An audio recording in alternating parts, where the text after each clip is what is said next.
Hello students, आदर्श Navodaya education group के channel में एक बार फिर से आप लोगों का स्वागत है।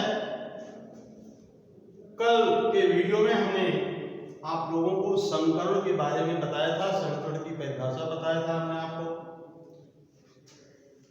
संकरण के बारे में और बहुत सारी जानकारियां हमने कल के वीडियो में आपको दिया था। आज हम संकरण के प्रकार और संकरण के विधियों के बारे में हम आपको बताएंगे।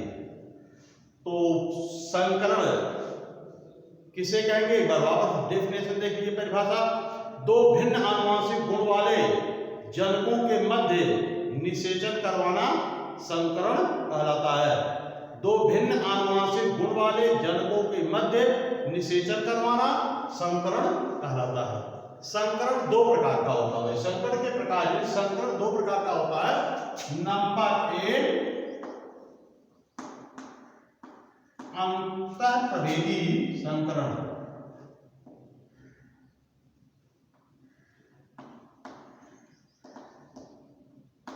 अंतःप्रभेदी संकरण और दूसरा है दूरस्थ संकरण। दूरस्थ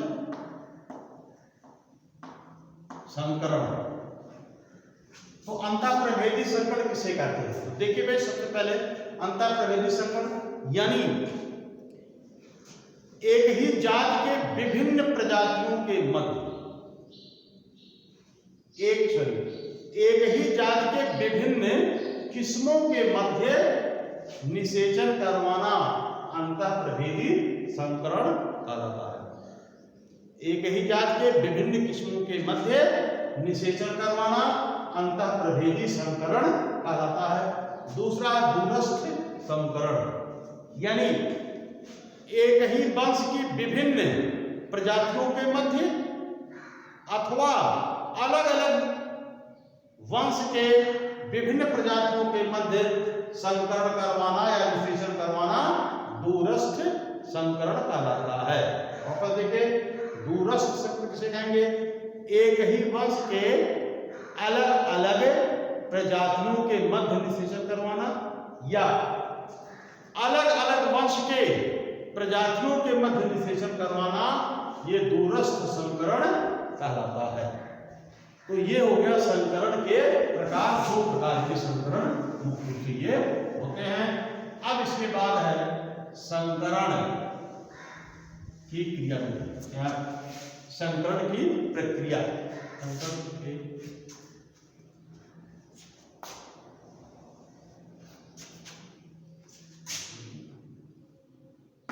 संकरण की विधियां या संकरण की प्रक्रिया।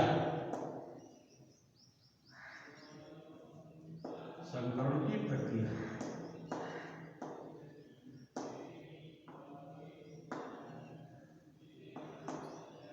देखिए भाई, संकरण की प्रक्रिया जो है ये कई चरणों में संपन्न होती है। जैसे नंबर एक, पहला पॉइंट है जनकों का चयन।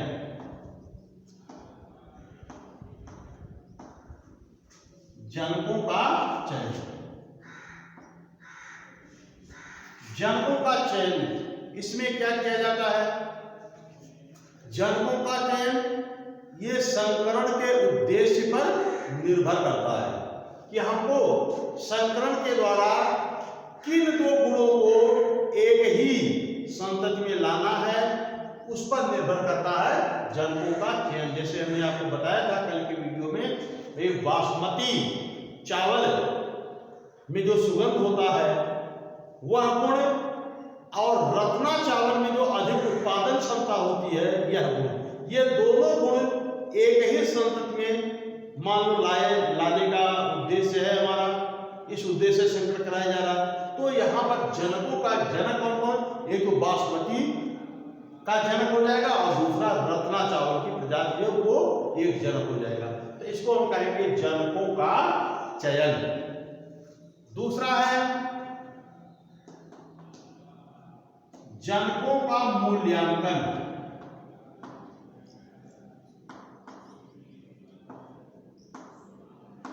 जनकों का मूल्यांकन,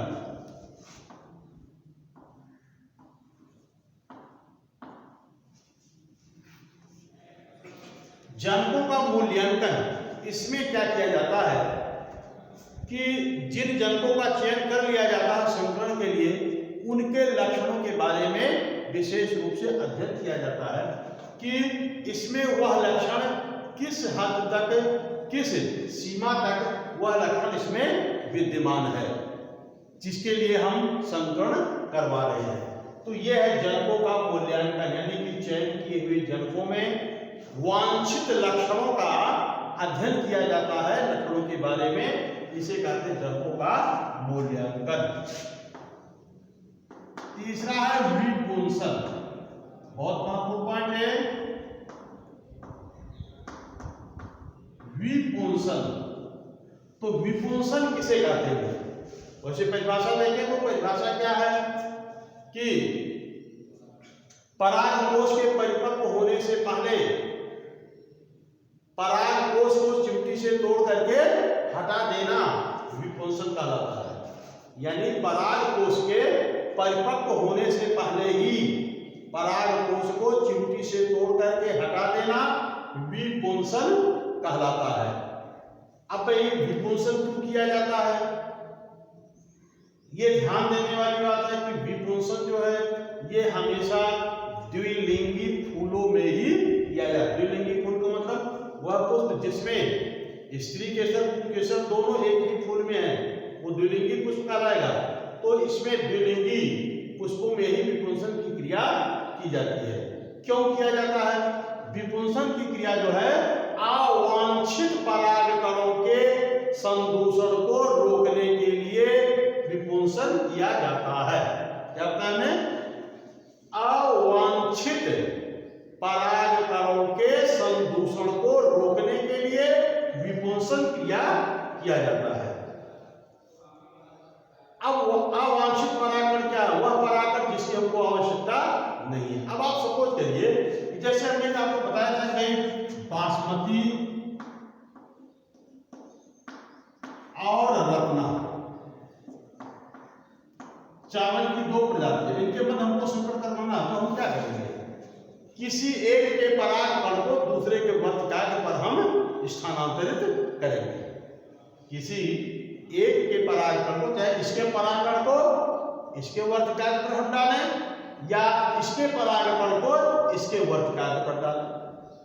अब ये द्विलिंगी पुष्प है, यानी आप सपोज करो कि बासमती के वर्तकाग्र पर रत्ना का परागकण हमको छिड़कना है। ध्यान रहे, हमने क्या कहा? बासमती के वर्तकाग्र पर रत्ना का परागकण छिड़कना है। अब देखिए परागकण रत्ना है, तो ये रत्ना प्रजाति जो है यहां पर हम ये नर जनक हो गया, यहां पर हमने इसको नर जनक के रूप में इसका चयन कर लिया। अब चूंकि वर्तकाग्र ये मादा जनक का एक भाग है, तो बासमती यहां पर जो है ये मादा जनक हो गया, यहां पर मादा जनक के रूप में इसका चयन हो गया है।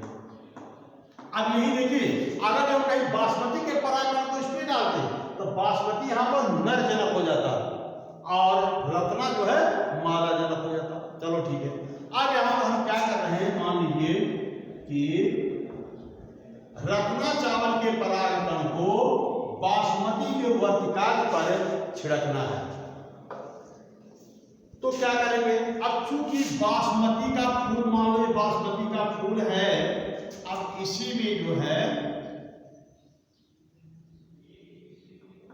मान लीजिए इसी में वर्तिकाग्र भी है और इसी में जो है पुंकेसर भी है, दोनों यदि कुछ द्विलिंगी पुष्प है मान लीजिए,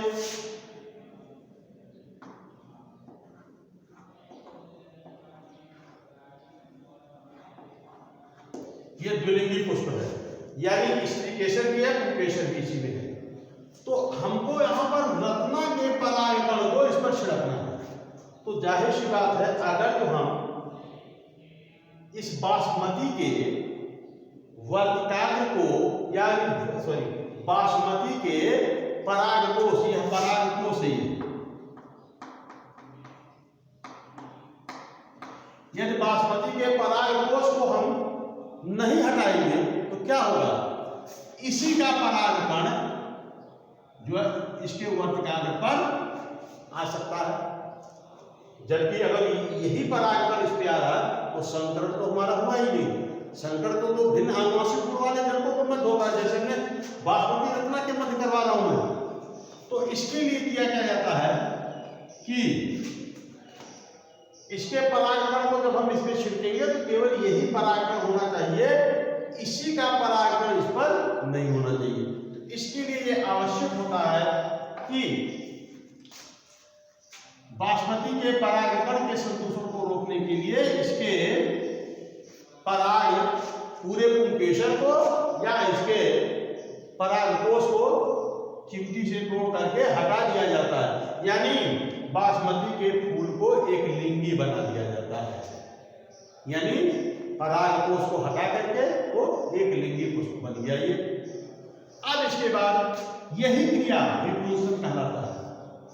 यही क्रिया विपुंसन हो गई कि इसके परागकोश को हमने हटा दिया। क्यों हटाया? आह्वान, जिससे कि इसी का परागकण इसी के वर्तिकाग्र पर ना आए। ऐसा होता है तो हमारा पराग संकरण नहीं हो पाएगा।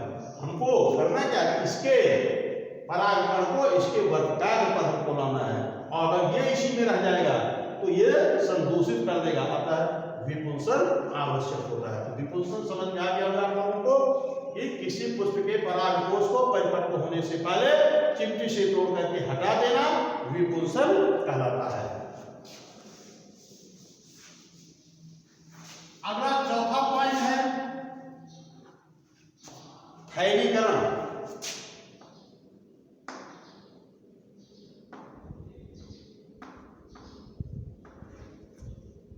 थैलीकरण जिसे कहते हैं, देखिए आप पहले तो विपुंसन कर दिया, विपुंसन करके फूल को जो है एक लिंगी कर दिया। अब क्या करते हैं, जैसे मान लो सपोज करो कि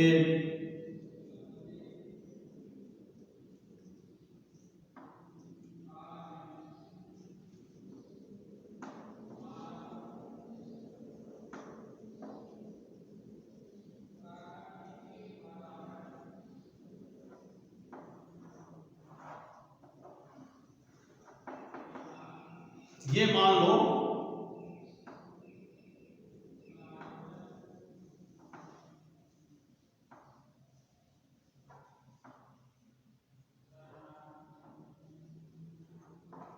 आप सपोज करो ये फूल है और ये फूल का जो है स्त्री केसर वाला स्त्री केसर है। अब इसके परागकोश को हमने चिमटी से तोड़ करके हटा दिया। अब क्या करेंगे कि जब तक ये स्त्री केसर परिपक्व नहीं हो जाता है, यानी कि वर्तिकाग्र के परिपक्व होने तक इसको एक पॉलीथीन के द्वारा उस पूरे फूल को ढक देंगे, या किसी फ्राई पेपर से इस फूल को ढक देंगे, जिससे कि दूसरे किसी पौधे का परागकण जो है इसके वर्तिकाग्र पर ना आ सके। यह क्रिया थैलीकरण या बैगिंग कहलाता है। बैगिंग किसे कहेंगे भाई? किसी यानी किसी विपुंसित, देखिए विपुंसित पुष्प यानी वह फूल जिसके परागकोश को निकाल दिया गया है, ऐसे फूल को विपुंसित पुष्प कहेंगे हम। तो किसी विपुंसित पुष्प को पुष्प के वर्तिकाग्र को पॉलीथीन द्वारा या फ्राई पेपर द्वारा इसको ढक एक निश्चित समय तक के लिए ढक देना, ये थैलीकरण या बोरा वस्त्रावरण या बैगिंग कहलाता है। अब देखिए इसको कब तक ढके रहेंगे, ध्यान दिया, अभी वर्तिकाग्र परिपक्व नहीं हुआ है, अब इसको जो है पूरा कवर कर देंगे, इसको पूरा पॉलीथीन से इसको ढक देंगे। अब पॉलीथीन से ढकने के बाद इसको जब वर्तिकाग्र परिपक्व हो जाएगा तो कुछ समय के लिए पॉलीथीन को हटा लेंगे और जो परागकण इस पर हमको डालना है, जैसे हमने बासमती और रत्ना की बात की थी, तो मान लो रत्ना के परागकण इस पे डालना, तो पॉलीथीन को हटाया और रत्ना के परागकण को इस पे इसके वर्तिकाग्र पर झाड़ दिया और फिर तुरंत इसको ढक दिया। अब इसके बाद परागण की क्रिया हो गई, ये क्रिया क्या कहलाता है, ये परागण कहलाता है। अब परागण हो गया, अब परागण के बाद इसमें आगे चल के अपना निषेचन होता रहेगा, फिर बीज वगैरह। जब बीज बन जाता है, बीज बन जाने तक इसको ढके रहते हैं और जब बीज का निर्माण शुरू हो जाता है तब इस पॉलीथीन को हटा दिया जाता है। यह पूरा प्रक्रम जो है थैलीकरण कहलाता है। चौथा है परागण, पांचवा है परागण, सॉरी थैलीकरण। थैलीकरण के बाद जो है यह है टैग लगाना या परागण लिखो। पांचवा लिखिए परागण। परागण का मतलब वांछित परागकण को विपुंसित और थैलीकरण किए हुए वर्तिकाग्र पर ला करके छिड़क दिया जाता है। यह प्रक्रिया जो है परागण कहलाता है। छठा पॉइंट है टैग लगाना, टैगिंग। टैग लगाना, टैग लगाने का मतलब क्या है, अब जिन पौधों में, जिस पौधे में हमने ये प्रक्रम अपनाया है, पूरा परागण कर दिया, तो होता क्या है, एक सफेद बोर्ड पर या कोई पेपर पर परागण का तारीख, यानी कि इस पुष्प के बारे में सारी जानकारी, इस पुष्प का वैज्ञानिक नाम क्या है, ये कब इसको चयन किया गया, कब मूल्यांकन किया गया, कब इसका विपुंसन कब किया गया, कब इसका थैलीकरण किया गया, ये सारी सूचनाएं जो है, ये सारे इंफॉर्मेशन जो है लिख करके इस पौधे पर लटका दिया जाता है। यह क्रिया कहलाता है टैगिंग, यानी टैग लगाना। टैग लगाना किसे जाएंगे, किसी पौधे के बारे में सूचनाओं को एक पेपर पर या बोर्ड पर लिख करके उस पर टांग देना, टैगिंग कहलाता है। इसके बाद है बीजों का एकत्रीकरण और भंडारण। सातवां पॉइंट है बीजों का एकत्रीकरण तथा भंडारण।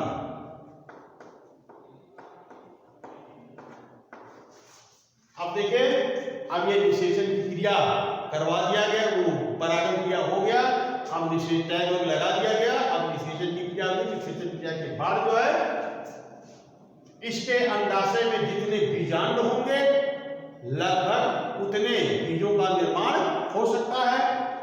फिर उसके बाद बीज प्राप्त हो जाएंगे, उन बीजों को एकत्र करके उनको अगले प्रक्रम के लिए सुरक्षित रख लिया जाता है।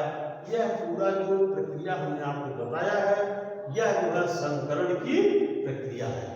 संकरण किसे कहते हैं, संकरण कितने प्रकार का होता है, संकरण की प्रक्रिया को समझाइए। 4 नंबर का प्रश्न ये हो गया आपका। तो इसके बारे में हमने आप लोगों को नोट भी लिखवा दिया है, तो उसको एक बार वापस आप इसको पढ़ लेना और इस वीडियो को देखना, और फिर कल के वीडियो में हम अगला टॉपिक आपको बताएंगे। तब तक के लिए